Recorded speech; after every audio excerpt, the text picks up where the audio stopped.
I'm calling it the GME report. You and I both read it. I want to dive into it. My first takeaway is that a lot of people who felt that there was a vast conspiracy of people, Citadel, for instance, you, me, that we were all somehow in on it to hurt people.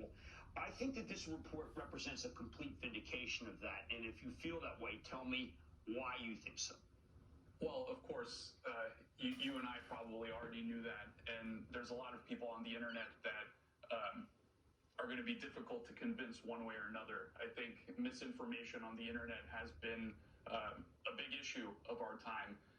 Of course, as I said in a bunch of TV interviews around that time, and I know you and I have made it into some memes together on the internet over the last couple of months as well, which, has its good and its bad, as I'm sure you know. But the sort of cause for these restrictions that we had to impose along with other brokers was crystal clear. It was an unprecedented time where you had lots and lots of people that wanted to invest in a small handful of stocks at around the same time.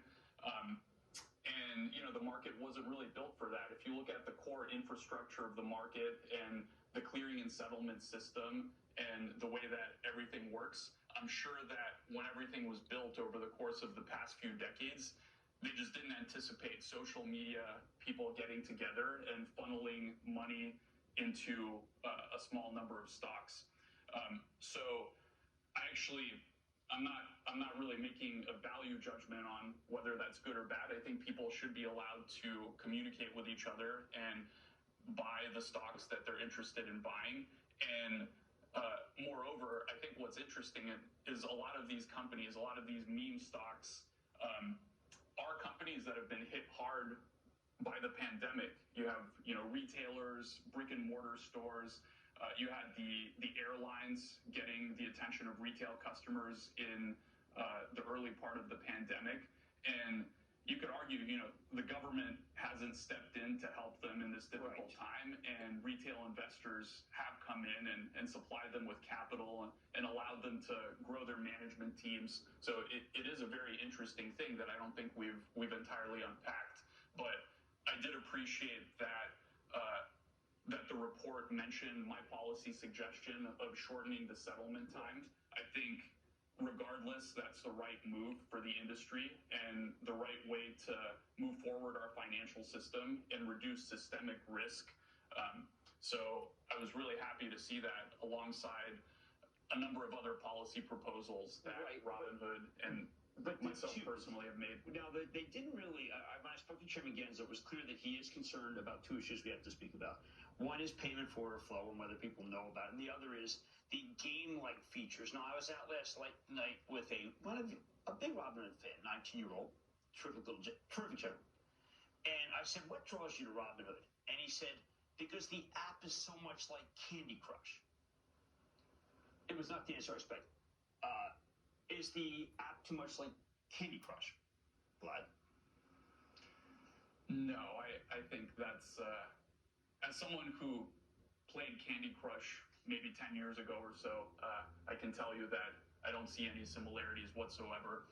And I will say this. It can't always be right. Maybe something needs to be done to dissuade people from thinking this is as easy and as fun as Candy Crush, because I've not seen people borrow money and lose money on Candy Crush. I think it's important for it to be easy and accessible, and there's a big difference between that and so-called gamification. And if you look at Robinhood right now, we do pride ourselves on having a simple onboarding, on having pioneered a cost structure and a business model with no account minimums and no commissions that's brought in a ton of new investors, a lot of whom are from diverse backgrounds that otherwise wouldn't have been even thinking about investing. And that's something we're incredibly proud of and we stand behind. And I think it's a very, very powerful force. And there is this notion that you hear thrown around that, when wealthy people or institutions are buying stocks, then that's investing. But when poor people do it, it's gambling. And I think we just have to move away from that. I think we reject that. we're proud of bringing all these new customers in. We're also proud of the educational content and a lot of the recent features, not just the 24/7 support, but the improvements we've made in in-app learning modules.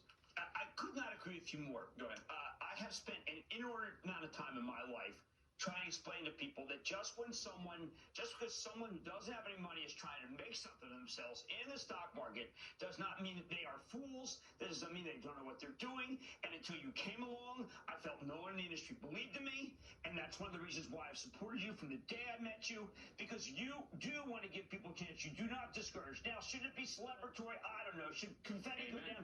What matters is that you do not look down upon people who aren't that wealthy. At the same time, there are issues that the commission brings up, issues about like payment for order flow, where it would seem like you're willing to tell anybody everything. I mean, you're willing to inform. You have become a person involved with safety and truth. Should you just give everybody a caveat that says, look, there's other ways to trade. You can pay commissions. Some people think you get better. I don't know if you get better. We think you get better. Something that indicates that the commission's issues about this payment for order flow could go away, and instead we focus on the fact that there are 22 million people who are trying to make something of themselves. Well, I'll put it this way. I think that payment for order flow and digital engagement practices, or what you call gamification in the report, it was a little bit confusing to me to see it in there, because first of all, it had nothing to do with restricting the handful of stocks that were restricted in January. So it was sort of like a policy position that was kind of thrown in there a little bit as an aside, with no connection to the restrictions or the underlying issues. And I think the rest of the report supported that. I think some of the criticisms of payment for order flow and the business model, frankly, don't make sense to me. I mean, you look at what the industry was like 3 years ago. Pretty much all of the large brokerages were charging commissions and making revenue from payment for order flow as an